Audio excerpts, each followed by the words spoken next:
Hello and welcome to another Coraline animation. Today we've got tunnel vision. We're looking into something that has captivated and eluded me for over a decade and a half. The passageway between the real world and the other world, and how it is even more dangerous than the insidious other mother. Now for this video, I'm using both the movie and the book as reference, but mostly the book. And this is all just in good fun, so let's have a ball exploring the cobwebby inner corners of these overactive mental corridors. The ancient corridor. The greatest threat is awakening. There are times in the book, and then much later on when the movie came out, where I thought that the tunnel could be a reflection of the other mother's power. Like she was the one controlling it to lure Coraline into the other world. It has the power to accordion in and out, becoming seemingly shorter when Coraline walks into the other world and longer when she's trying to escape. It appears as though the other mother's rats are able to scamper through it, unharmed after all, so it seems at first like it is her passageway. And in the movie, it looks like it loses its beautiful glowy power as the other mother loses her power of illusion too. Where at first it was bright and glowy and the other mother's powers were in full control, it changes over the course of the movie to feel like a cluttered and cobwebby attic space, just as the other mother loses control over her illusions and appearance. I also thought, hey, this tunnel could be a portal, or the deepest well itself. However, all those theories go right out the window with one chilling line near the end of the book. As Coraline is trying to escape through the tunnel a final time, on page 136, she knew that if she fell in that corridor, she might never get up again. Whatever that corridor was older by far than the other mother. It was deep and slow, and it knew that she was there. Not whatever was in that corridor, but whatever that corridor was. So, this tunnel is a more dangerous entity than even the other mother. My gut feeling is that she's afraid of it too, or at least respects its more ancient magic and might. It is outside of her domain, which includes the entire other world, but ends on the other side of her own door. I think she seeks the key to escape herself as well, but here's my theory. The other mother is merely a parasite in the throat, belly, intestinal tract, trust me, its anatomy is confusing, of this larger being, catching what prey she can as it falls into the more ancient monster's digestive system. Not unlike a spider, spinning webs between trees, plants, and even in the ground, catching what it can in the larger world. And that spider theme is pretty prevalent in the movie, and even in the book too. The other mother spins illusions and false promises. Eventually, once those illusions have faded, all the places and things in the other world that she created seem to have the sticky spider webbing clung on and around them. But just what is this beast? Honestly, it could be many different things, or all the things wrapped up into one new thing. But what we do know, this thing is alive, and it is sentient, and it is hungry. I've covered the book's description of this shape-shifting corridor before, and from that we know that whatever it is, this tunnel is a most ancient entity. I'm gonna take all of these attributes now and see just what exactly the tunnel could be. First off, let's talk about the glowy lure you in tunnel from the movie. There are some predators that lure prey with this same technique. I'm thinking anglerfish of the deep sea who, in the dark waters, use their built-in lights to lure smaller prey into their death jaws. Kind of like moths and mosquitoes drawn to those bug zappers too, come to think of it. Anyway, so this thing's throat glows. I'm calling it a throat because, well, look at it. Mouth, throat, portal region?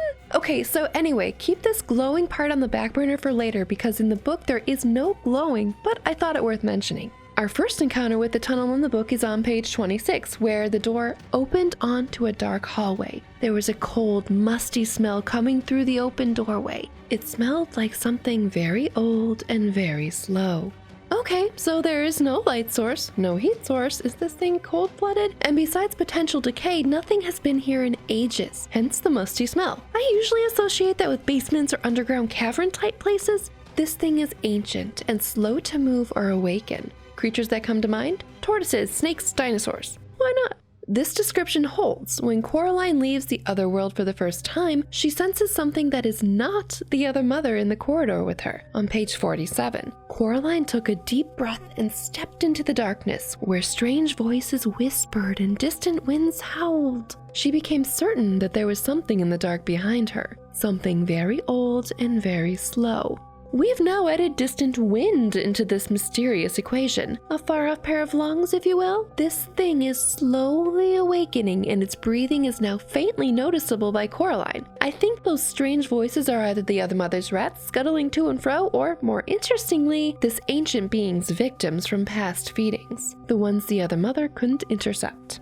Next time we're in the tunnel, Coraline is going back in for her rescue mission, pages 58 and 59. A cold wind blew through the passageway. She took her first step down the dark corridor. She could smell dust and damp and mustiness. She heard something moving in the darkness. Beside her or to one side of her, she could not tell. It seemed as if it was keeping pace with her, whatever it was. Let's dissect this. The wind is no longer faint, but very much present. Whatever was sleeping is now even more awake and is breathing more heavily. In addition to musty, dusty smells, we now have dampness added to the mix, which means liquid must be involved somehow, either leaking in like a wet basement, or else this monster could be an underwater creature, or an otherworldly creature. That presence that keeps pace with her could be one of the other mother's rats, or it could be the expanding and contracting of muscles, like how a snake pushes food down its body, step by step. Or it could be something else entirely. On that same trip in the passage, Coraline notices that the tunnel is shorter than ever before, pages 59 and 60. Coraline was going to say something like, sorry, or wasn't it a lot shorter walk last time? When the candle went out as suddenly as if it had been snuffed by someone's hand. There was a scrabbling and a pattering. She put out one hand and felt something wispy, like a spider's web, brush her hands and her face. Okay, it could be that scrambling and pattering is an other mother rat. Or something more shadow and impish, like the hands on the cover, something that could snuff out a candle. It's not blown out like wind would have. Magics? Also, now we encounter the spiderweb stuff that is all over the other world at this point in the book. Maybe it's that Coraline is seeing through the other mother's illusions, and that the other mother is losing power. Or we finally see the metaphorical spiderweb on our way to something more perilous. Here too, we see that the tunnel can seemingly shrink in distance, like a spring loading or a neck compressing. My logical mind is still on snakes, turtles, dinos, etc. Cool. But then, a wrench, a cosmic wrench. So much of the tunnel transformation happens when Coraline and co are making their final escape to the real world through the corridor, page 133. It was colder in the corridor, like stepping down into a cellar on a warm day. Okay, cool, it's still, well, cool in here. And really windy, breathy now too. Coraline struggles to shut the other door, but pulling it closed was like trying to close a door against a high wind. And then she felt something from the other side start to pull against her. That something from the other side is the other mother, I believe, but where we at first had far away wind and then right here in present wind, we now have high wind fighting Coraline. It is worth mentioning for counterpoints that the other mother has the power of sand shard wind, which she uses once after Coraline finds a soul, but I think that this wind is different from her sand glass wind. There were no wailing voices in that wind, just pure localized malice. This thing is waking up. Okay, great. Wait, what's this? In just 2 pages, this thing has altered its form! On page 135, when escaping, Coraline turned her back on the door and began to run, as fast as was practical, through the dark corridor, running her hand along the wall. It was an uphill run, and it seemed to her that it went on for a longer distance than anything could possibly go. Okay, so where the jaunt into was shorter than before, it's now longer than ever, like a body or neck stretching out to ensure she stays trapped. It also rotates up like it's lifting its head in waking, or to keep her in its belly system. Oh, it's not cool in here anymore either, by the way. Still page 135. The wall she was touching felt warm and yielding now, and she realized it felt as if it were covered in a fine downy fur. It moved as if it were taking a breath. She snatches her hand away from it more, winds howled in the dark, and she again reaches out for the wall for stability. This time what she touched felt hot and wet, as if she had put her hand in somebody's mouth. There's a whole lot going on here. Temperature changes from cold to warm, windy breathing, a texture change from downy fur to all of a sudden a mouth texture? Hold up, are we in the small intestine? Are those fine downy furs really veely and microveely? Dang, we really are in the belly of the beast, and thankfully traveling upwards towards a mouth entrance. Gross still, sure, but closer to the exit of this digestive underworld. Ugh, anatomically, this does not make sense. We'd have to pass through the stomach. Ugh, scratch that. Okay, so let's just say it's actually fur. Like the cavern walls woke up and grew fur, and then shed that fur quickly to become a mouth? or there are many furry somethings pigeonholed in the walls, some with mouths facing Coraline. My earthly experiences very much exclude this sort of quick change, and let's not forget those distant voices whispering from earlier descriptions. It could be old victims, or else the many, many new mouths. This whole thing reeks of ancient shape-shifting magics. Dare I say, eldritch magics? What? That's quite a leap. Is it though? I cannot adequately rationalize the physicality of this tunnel beast at this point in the book. I mean, here's where I'm at trying to do that. What is ancient, huge, slow to move, quick to change form, and potentially glowy? An underwater serpentine angler dinosaur! And just kidding. Even that can't change form like we need it to with all the fur and all. And it's kind of cute to boot.